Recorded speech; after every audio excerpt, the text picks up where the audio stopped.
नरवाणी आचार 20 देखने वाले सारे दर्शकों संजय कोथी और नमस्ते प्रणाम सत श्री अकाल सलाम अलैकुम राम राम सारे ने।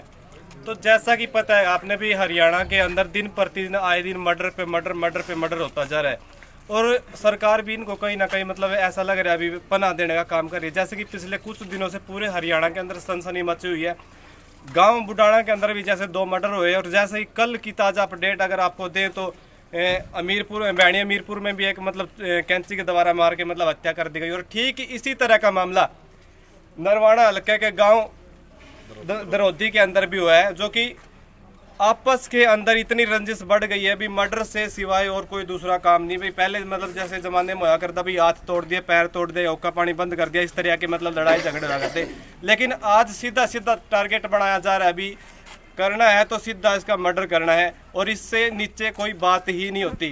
तो ये सारी तमाम बातें जानेंगे पूछेंगे आज उस परिवार के साथ में। अभी दुख की घड़ी में खड़े हैं, जो कि हिंदू धर्म के अंदर एक रीति रिवाज भी रहा है सदा से कि भी शनिवार के दिन या तो बैठते नहीं या फिर अंतिम संस्कार भी नहीं करते। लेकिन एक दुखद घटना जो ये हुई है बहुत ही मतलब दिल दिलाने वाली घटना है। इनसे पूछेंगे, परिवार के सारे साथी हमारे साथ में मौजूद हैं। तो राम राम भाई साहब। राम राम सर। क्या नाम है आपका? नवीन नाम है जी। नवीन भाई, मतलब जैसे अभी पता चला है और ये मतलब जो घटना हुई है ये किस तरह की घटना है, इसमें क्या कितनी सच्चाई है, क्या कुछ इसका जो पीछे का बैकग्राउंड रहा क्या रहा है इसका, इस रंजिश का आप कुछ बताना चाहोगे? बैकग्राउंड जिसमें संख्या में ज़्यादा होने का और जान से मारने की धमकी देने का, और मतलब ये 3-4 साल से रंजिश वो कर रहे थे आपसे और उन्होंने लास्ट में इस चीज़ को अंजाम देके और लास्ट में सुरेश को मार ही दिया। और उसकी रंजिश स्टार्ट हुई थी जैसे मकान के सामने जो अवैध आवा वगैरह भट्टी वगैरह लगाते हैं उसका धुआं घर पे आता था। विरोधी पक्ष से बात भी हुई थी कि आप लोग ऐसा ना करें, लेकिन उन्होंने एक ना सुनी और बोले कि हम तो ऐसे ही करेंगे जी। तो जो साथ में और दूसरे आदमी उनके थे उन्होंने कहा कि हम देख लेंगे, कोई बात नहीं, तुम वैसे ही लगाओ।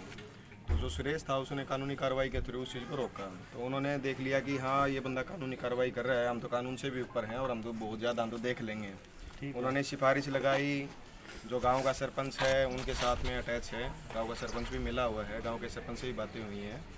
तो उस टाइम पे फिर उन्होंने छेड़खानी के आरोप लगाने स्टार्ट कर दिए, झूठे थे जो कि सरासर कि सुरेश हमारी पुत्रवधू हमारी लड़कियों की तरफ गलत इशारे करते हैं, उनका लड़का भी गलत इशारे करता है, जिसका 2023 में भी उन्होंने एक बार FIR दी थी और FIR पे समझौता भी हो गया था कि ऐसा कुछ ना हो आगे और बात ना बढ़े। उसके बाद में उन्होंने वही FIR 1 साल के बाद में फिर उन्होंने वही दी कि हमारी पुत्रवधू के साथ में छेड़खानी की गई है। लेकिन हुआ ये था कि पिछली जो 6 जुलाई थी उस दिन अमित जो दोषी पक्ष है उसमें जो डॉक्टर सुरेश वगैरह हैं उनके परिवार में ही पड़ता है। उनका एक तो लड़का है विक्की और एक उनकी बुआ का लड़का है अमित।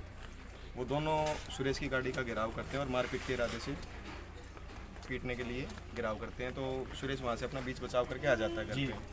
तो सुरेश अपनी FIR देता है SP DSP और SP साहब को भी देते हैं और 7 तारीख को फिर उन्होंने घर का घेराव किया लाठी डंडों के साथ में 10-15-20 यहाँ की, जिसकी फुटेज भी हमारे पास में है। और वो मारपिटाई के इरादे से घर का घेराव करते हैं। जो CCTV कैमरे की जो फोटोज है वो आपने पुलिस को दिखाई थी सारी चीज़ें। तो वो फोटोज देखने के बाद में पुलिस का रवैया क्या कुछ रहा कि कितने बंदों को गिरफ्तार किया? मेरा नाम सुरेश है, मैं गाँव दरौदी का रहने वाला हूँ। मैं मंदिर के लिए आरती पूजा में जाता हूँ शाम को।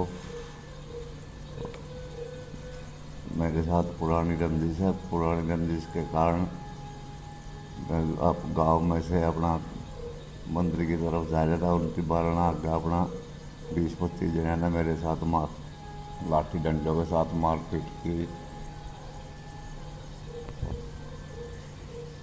मारपीट के कारण मेरे लाठी डंडों से आंतें फट गई और मारपीट करने वालों के नाम डॉक्टर सुभाष, कुंदराम, साहिल, डॉक्टर सुभाष, सुरेश, उत्तर कुंदराम, रमन, सुरेश, विक्की, उत्तर सेवाराम, साहिल, राहुल, उत्तर सेवाराम, प्रियंका। पुलिस ने किसी भी तरीके से कोई कार्रवाई नहीं की। जो साल पहले दी उस पर भी कोई एप्लीकेशन पे कोई कार्रवाई नहीं की। जो 6 तारीख को जो मतलब उनसे जो गाली गलौज और बदतमीजी करके उनका घेराव करने की कोशिश की थी उसकी एप्लीकेशन दी, उस पर भी उनकी कोई सुनवाई नहीं हुई।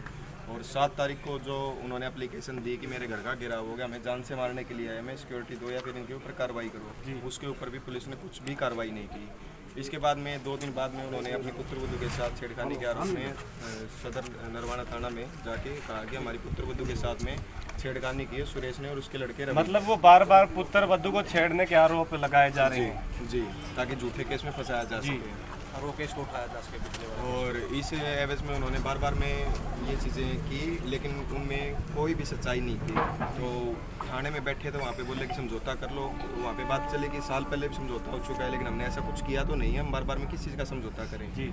तो इस बात पे उन्होंने बोला कि गांव में आओ, गांव में आते हम देख लेंगे। तो वहाँ से थाने से फारिग होने के बाद में अब घर तो बंद आएगा ही। अब गली का ये रास्ता आप देख सकते हैं, अब यहाँ से आने जाने का रास्ता है तो कोई आएगा ही। एक बार मैं कैमरामैन कहूँगा एक बार ये चीज़ ये दिखाने की कोशिश करना कि भाई जो ये गली है ये भी इस मकान के बिल्कुल सामने से गुजरती है ये गली, और थोड़ी सी मतलब 50 मीटर भी दूर नहीं है। और इसी गली में जो मुजरिम बताए जा रहे हैं उनका घर है, और जिसकी मतलब डेथ हुई उसका भी इसी गली में घर है, जो कि आना जाना सेम एक ही गली से रहता है। और उसके बावजूद ये बात मतलब मर्डर में बदल गई। ऐसा बहुत ही दुखद मतलब घटना हुई है। ये इसकी जो उम्र कितनी थी? उम्र 50-51 साल थी जी। बच्चे मैरिड है अनमैरिड जी, है? एक लड़का है, सबसे बड़ा लड़का है रवि, ये मैरिड है, और एक लड़की है वो मैरिड है। अच्छा, आपके पिताजी थे? जी। तो जैसे ये रास्ता था, और उस दिन जिस टाइम थाने में बात करके आने के बाद में जैसे वो मंदिर जाते थे, रोज डेली का काम था उनका, तो साथ में छोटे लड़के का जन्मदिन भी था, और साथ में ये जो थाने की कहा सुनी थी ये भी हो रखी थी। तो जो इनके साले वगैरह यहीं पे आए हुए थे, तो उनको साथ में ले आके आ जाओ घर पे चलेंगे, लड़के का जन्मदिन भी है। उनके साथ में वो मंदिर में जाने लग गए, लेकिन मंदिर में जाते हुए रास्ते में ही उन्होंने प्री प्लानिंग कर रखी। तो उन्होंने खुद की FIR में भी इन चीज़ों का जिक्र किया हुआ है कि हमने 7 बजे हम वहाँ पे बैठे थे, और हमला होता है 7:45-40 मिनट के आसपास। लमसम 30 से 40 मिनट के बाद में हमला होता है, और वो प्री प्लान पहले से वहाँ पे बैठे हुए थे योजनाबद्ध तरीके से। जिन कैंडिडेटों का वहाँ पे घर भी नहीं था, वो बंदे वहाँ पे क्या कर रहे थे, इसमें डॉक्टर सुरेश एक नया मोड है और सोचने का विषय है भी, जिसका वहाँ पे घर भी नहीं था, प्लानिंग मतलब उनकी बताया जा रहा है कि पहले से ही थी। तो फिर आखिर वो क्या कर रहे थे, उनका इसके बारे में क्या कहना है? जब उनका मकान नहीं है, वहाँ पे पता है कि भी रंजिशबाजी चली हुई है, उसके बावजूद भी वो अपना ठैया वहाँ पे जमा के बैठे हैं। तो उनका इसके बारे में क्या विचार, उनसे भी अगर वो बात करना चाहें तो उनसे भी हम एक बार बातचीत करने की कोशिश करेंगे। तो इस दौरान क्या हुआ कि जब ये यहाँ से जा रहे थे तो वहाँ पे 30 से 40 कैंडिडेट अपने हथियारों के साथ में वहाँ पे बैठे थे जी। और जैसे ये वहाँ से गुजरे तो एकदम 6 से 7 कैंडिडेट यहाँ से गए थे, इनके मामा और थे, इसके पापा थे उसमें। तो उन्होंने एकदम हमला किया तो सुरेश वहाँ पे गिर गया, और साथ में इसके जो मामा थे एक उनको बंदी बना लिया उन्होंने, और जो 5 से 6 थे जो अदर विलेज से थे, उनको ये नहीं पता था क्या कुछ हुआ, एकदम वो डर के और अपने घर पे भागे आए यहाँ पे, जो कि कैमरे में हमारे पास में प्रूफ के तौर पे है जी। तो उन्होंने सुरेश को अधमरी हालत में करके इतनी चोटें मारी जिसमें उनकी आंतें फट गई, और पेट में काफ़ी गंडासी वगैरह काफ़ी तरीके से उन्होंने मार पिटाई की। उसके बाद में अधमरी हालत में गांव के ही 2 कैंडिडेट उनको छोड़ के जाते, उसकी भी CCTV फुटेज हमारे पास में अवेलेबल है। तो उसके बाद में जो इनका साला था, मतलब सुरेश का साला था, रवि का मामा था, उनको उन्होंने बंदी बना के उनके साथ में छीना झपटी और मार पिटाई और गाली गलौज बहुत तरीके से की। उसके बाद में फिर डायल 112 आई तो उस टाइम में सुरेश यहीं पे जिंदा थे, उस टाइम पे चोट लगी हुई थी। तो उनको बोला गया कि 112 कि ऐसे वहाँ पे मेरा साला है, उसको ही बचाया जाए और हमें ट्रीटमेंट दिया जाए। तो बोले कि वहाँ से हम कैसे छुड़ा के लाएं, बोले वो उनको मार देंगे, बोले हम तो मारने के बाद ही लाते हैं, हम कुछ नहीं कर सकते इसमें पुलिस भी नाकाम रही। ये किसका रवैया था? डायल 112 की जो PCR आई थी उनका रवैया था ऐसा। अच्छा, मतलब कि हमें मरने के बाद ही आते हैं। हाँ जी, ये उन्होंने। तो ये मतलब है कि मतलब घटना को शर्मसार करने वाली गौर घटना होगी ये, क्योंकि जो पुलिस को मतलब आमतौर पे बुलाया जा रहा है हरियाणा के अंदर, एक हरियाणा सरकार ने सुविधा लाई हुई है भी, अगर कोई इमरजेंसी केस है तो डायल 112 बुलाया जाए, और डायल 112 आने के बावजूद भी उसका पुलिस का रवैया ऐसा है कि हम मरने के बाद में आते हैं। तो फिर मरने के बाद में क्या अंतिम संस्कार करवाने के लिए आते हैं? मरने के बाद भी बात है अलग है। 6 तारीख को उनको पहले ही FIR दे चुके हैं, 7 तारीख को उनको बता चुके हैं, डायल 112 बता चुके हैं, मतलब हर बार उनको आगाह किया जा रहा है, लेकिन दोषी पक्ष के खिलाफ किसी भी कैंडिडेट के खिलाफ कोई भी कार्रवाई पुलिस के द्वारा नहीं की जाती जी। लास्ट में 10 तारीख को उनके तरफ से जो हमला होता है, उसमें हमले में सुरेश और राजेश घायल हो जाते हैं। पुलिस उनको बिना किसी FIR के उठा ले जाती है। उठा कैसे लेती है, जो उन्होंने लड़ाई की सुरेश को छोड़ के गए तब तक कोई बुजुर्ग था यहाँ पे जिसकी डेथ हुई, जिसका नाम खजान सिंह बताया जा रहा है, वो जीवित अवस्था में था और वो एक हार्ट पेशेंट था, 3 से 4 साल से लंबे टाइम से उसका बता रहे थे कि उसकी दवाइयाँ चल रही थी। तो वो कैंडिडेट लड़ाई के आधे से पौने घंटे के बाद में हार्ट अटैक से एक्सपायर हो जाता है, जो कि उनके परिवार वालों को पता है। लेकिन हुआ क्या, जो आवा का मामला था, जो भट्टी का मामला था, जिसके ऊपर स्टे लिया था, वो उनके परिवार वालों के साथ में मिलके एक मर्डर का रूप देना चाह रहे थे कि हाँ इसमें ये फंस जाएंगे। उन्होंने मतलब कि डेथ उसकी जो हुई, मृतक जो होया वो मतलब हार्ट अटैक से हुआ और उन्होंने मतलब वो बना दिया कि भी उन्होंने ये बना दिया कि जो 302 लगवा दो इनके ऊपर, हमने पीट दिया है, कल को मर भी जाए तो हमारे ऊपर कोई आँच नहीं आएगी, इन्होंने तो हमारा आदमी मार रखा है। उनके ऊपर पुलिस ने ना तो 307 का, कोई 304 का, किसी तरीके का कोई भी मामला दर्ज नहीं किया। हुआ क्या, अब इनके फादर को जब पीट रहे थे उसके बाद में यहाँ पे घर पे छोड़ के गए, तो उसके मामा वगैरह थे वहीं पे थे सारे। तो ये लड़का आया, ये बाहर खेत में गया हुआ था, जब आया तो ये अपने मामा को और अपने पापा को छुड़ाने के लिए डंडा लेके गया। इनकी सीसीटीवी की फुटेज में ये सिर्फ मात्र 8 सेकंड गायब होता है और सीसीटीवी लगे हुए, बिल्कुल लगे हुए हैं सामने। एक बार दिखाना जी, वो देख लो भाई, इधर मतलब सीसीटीवी लगे हुए हैं सारे के सारे, वो है सीसीटीवी है पूरे। मतलब अगर कोई ये सोचता है कि गुमराह कर रहे हैं तो हर एक फोटोज यहाँ मिल जाएगी। गली में सरकारी कैमरे भी लगे हुए हैं। अच्छा, गली में सरकारी कैमरे थे और वो भी डीवीआर दोषी पक्ष के घर पे लगे हुए थे। अच्छा। 2 से 3 प्राइवेट कैमरे भी लगाए हुए थे, जो कि प्राइवेट और सरकारी सारे कैमरे उन्होंने हटा दिए। सामने कर रहे हैं। ठीक है। और इस दौरान उन्होंने फिर जो प्लानिंग की, जो खजान सिंह एक्सपायर हुआ उनके लड़कों के साथ में बातचीत करके सारा जो मतलब 40 से 50 घर, ये परिवार एक तरफ रह गया और 40 से 50 जो कुमार कौम के घर थे गांव के ही, वो सारे एक तरफ हो गए। और उन्होंने कहा कि रवि डंडा लेके, और उनके 75 साल के बुजुर्ग थे जो उनको डंडा मार के आया। आप एक बात बताओ कि 6 से 7 कैंडिडेट गए और 30 से 40 कैंडिडेटों ने हमला किया। वहाँ पे 5 से 6 बंदे घर पे भागे आते हैं, एक को अधमरी हालत में घर पे छोड़ के जाते हैं, दूसरे को बंदी बना लेते हैं। तो 30 से 40 कैंडिडेट के बीच में ये लड़का है जो डंडा अगर मार के आता है तो उसको वे जिंदा आने देते हैं क्या? मतलब ये इसकी उसके छूट है। मौके पे था ये? हाँ, ये मौके पे नहीं था, उसके बाद में आया था। जब इनके पापा को पीट दिया, मामा को पीट दिया, उसके बाद में आया। उनको छुड़ाने के लिए कुछ हद तक गया, लेकिन ये उनके घर तक हमने नहीं जाने दिया, क्या पता इसको भी जान से मार देते वो। तो इनको वापस बुला लिया था। उन्होंने इसी चीज़ का, मौके का फ़ायदा उठाया कि हाँ सीसीटीवी फुटेज में कहीं ना कहीं ये डंडा लेके आया है, हम तो डंडे का नाम ले देंगे, इन्होंने डंडे से सीसीटीवी मारा। फुटेज और भी इसके हमारे पास ऊपर थी, हम दिखाते नहीं, अगर वो होता तो कुछ किया। इसी चीज़ के ऊपर 302 कन्वर्ट उन्होंने करवाई कि ये तो डंडे के साथ में मारा है। पुलिस ने भी कोऑपरेट उनके साथ में फुल कोऑपरेट किया। डीएसपी साहब, एसपी साहब, ऐसे तो सारे सब कुछ मिले हुए थे कि हमने कहा कि सर हमने नहीं मारा, वो हार्ट अटैक से मरा है। बोले नहीं नहीं, आप लोगों ने किया है, डंडा लेके जाता हुआ दिखाई दे रहा है। पोस्टमार्टम रिपोर्ट नहीं करवाई? पोस्टमार्टम आ गई है, विसरा रिपोर्ट आ गई। उसकी नेचुरल डेथ हुई है, जो 75 ईयर ओल्ड थे। और नेचुरल डेथ आई है नस ब्लॉकेज की।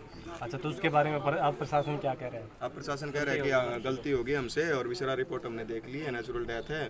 अभी भी प्रशासन फिर भी उनकी तरफदारी कर रहा है कि आपके ऊपर 302 का नहीं 304 का तो मुकदमा बन ही सकता है, हम डॉक्टर की ओपिनियन लेंगे। अब किसी बंदे को किसी ने हाथ नहीं लगाया, कुछ किया नहीं, तो उसमें 304 बनाने का क्या मतलब बनता है? ये मतलब सोचने का विषय, और ये प्रशासन बहुत बड़ी जबरदस्ती बात है। प्रेशर दे रहा है मतलब इन चीज़ों को। पहले तो प्रशासन 302 लगाने जा रहा था, लेकिन जब उसकी डॉक्टर रिपोर्ट आई उसमें पता चला कि भाई ये मतलब ये बंदा नस ब्लॉकेज की वजह से इसकी डेथ हुई है। और उसके बाद अभी भी प्रशासन का रवैया ये है कि 304 लगाने के लिए डॉक्टर की ओपिनियन लेनी उन्होंने बाकी है। बट बड़ी शर्म की बात है। तो इसके बारे में और क्या आप क्या कहना चाहेंगे?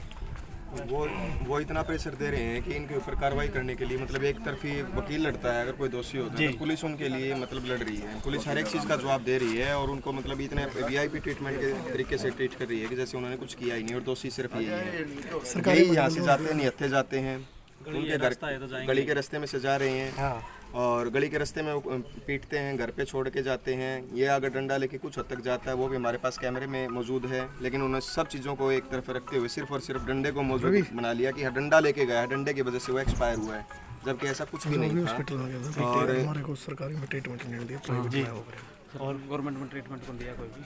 जो उनको जब लेके गए यहाँ से लड़ाई के बाद में 112 उन्होंने भी बुला रखी थी, यहाँ भी बुला रखी थी। तो 112 आई, तो 112 के बाद में एम्बुलेंस को ही बुलाया गया था। एम्बुलेंस में लेके उनको जा रहे थे, तब रास्ते में ही सुरेश को उतार लिया और रवि की वाइफ है जो 8 महीने की प्रेग्नेंट थी, उनको भी उतार लिया और इनकी मम्मी को भी उतार लिया। साथ में जब पुलिस वाले उनको लेके जाते हैं, पहले तो मैक्स हॉस्पिटल नरवाना में, प्राइवेट हॉस्पिटल में लेके जाते हैं, जबकि ट्रीटमेंट होना चाहिए और MLR होना चाहिए सिविल हॉस्पिटल में। और 26 घंटे के बाद MLR कटती है और MLR जो कटती है उसके बाद भी उनको ट्रीटमेंट नहीं दिया जाता। तो अभी मतलब जो मुजरिम है वो कितने हैं? मुजरिम 25 से 30 की उस संख्या में है, लेकिन परिवार में अगर मिलाते हैं तो 100 से ज़्यादा संख्या है उनकी। लेकिन गिरफ्तारी में अभी तक कितने होते हैं? गिरफ्तारी कोई भी गिरफ्तार नहीं हुआ है, पुलिस ने किसी को अभी तक गिरफ्तार नहीं किया। आश्वासन दिया है लेकिन वो अभी तक झूठा है। आप मतलब पिछले 2 से 3 दिन मतलब वो जींद में धरना पे भी रहे? जी बिल्कुल, जींद हॉस्पिटल में हम धरने पे थे और पिछले 5 महीने से हमने काफ़ी बारी दरखास्त दे ली है, FIR कर ली है, लेकिन अभी तक किसी भी तरीके से कोई भी एप्लीकेशन का कुछ भी रवैया नहीं हुआ। ठीक है, तो आप मतलब किस तरह की वो कार्रवाई चाहते हैं? हम तो कार्रवाई ये चाहते हैं, जो आरोपी इसमें सम्मिलित थे उनमें से एक भी बचना नहीं चाहिए। सबके ऊपर 302 का मुकदमा दर्ज होकर और साजिश का जो जिस तरीके से किसी परिवार गांव में और भी रहते हैं, अकेले ही नहीं किसी और परिवार के साथ भी कर सकते हैं। और ऑलरेडी उन्होंने 4 से 5 परिवारों के साथ में किया हुआ है, जिसमें यही 25 से 30 कैंडिडेटों में से 2 से 3 कैंडिडेट ऑलरेडी उसमें इंक्लूड है। मतलब इससे पहले गांव में इन्होंने बिल्कुल, और 4 से 5 परिवार अपना डर देखते हुए अपने परिवार के लिए सही सलामती के लिए गाँव छोड़ के जा चुके हैं। अच्छा, जी ठीक है, तो आपकी क्या कुछ राय इसके बारे में? यही राय है प्रशासन से कि हमें न्याय मिले। हमें न्याय मिले, उनकी गिरफ्तारी हो, उनके ऊपर सख्त से सख्त कार्रवाई हो। हमने जब मर्डर किया ही नहीं था तो हमने फिर भी 3 से 4 महीने विसरा रिपोर्ट जब तक नहीं आई जेल काटी है, और इवन तब काटी है जब उनको चोट लगी, ट्रीटमेंट नहीं मिला, ऊपर से पुलिस ने भी उनका रिमांड लिया जिनकी चोट लगी हुई थी, और उसके बाद उनकी सूरज की आंत फटती है, फिर उनके बार में ICU में 15-15 दिन तक पड़े रहने के बाद 2-3 बार ऑपरेशन होते हैं, और 130-40 दिन के अंदर जो जेल के अंदर वो रहते हैं उसमें 80 से 100 दिन के बीच में वो लगातार बार में डिस्चार्ज एडमिट रहते हैं हॉस्पिटल के अंदर। ठीक है, लेकिन जो अभी जो मुजरिम है उनमें से कोई फरार है या फिर सभी फरार है जी, बिल्कुल जी। अच्छा, अभी तक कोई भी गिरफ्तार नहीं हुआ है। करने में कोई गाड़ी नहीं आई है अभी तक यहाँ पर। ठीक है, तो मतलब इसमें भी प्रशासन की भी बहुत बड़ी गलती है। जी, प्रशासन डील दिए हुए उनको अरेस्ट क्यों नहीं कर रही? ठीक है, तो मामला बड़ा मतलब गंभीर है और मतलब बहुत ही दुखद मामला है। तो आपकी इसके बारे में क्या कुछ राय है, क्या आपके विचार एक सभ्य कमेंट के माध्यम से ज़रूर बताइए। मिलते हैं किसी नेक्स्ट वीडियो में। नमस्ते।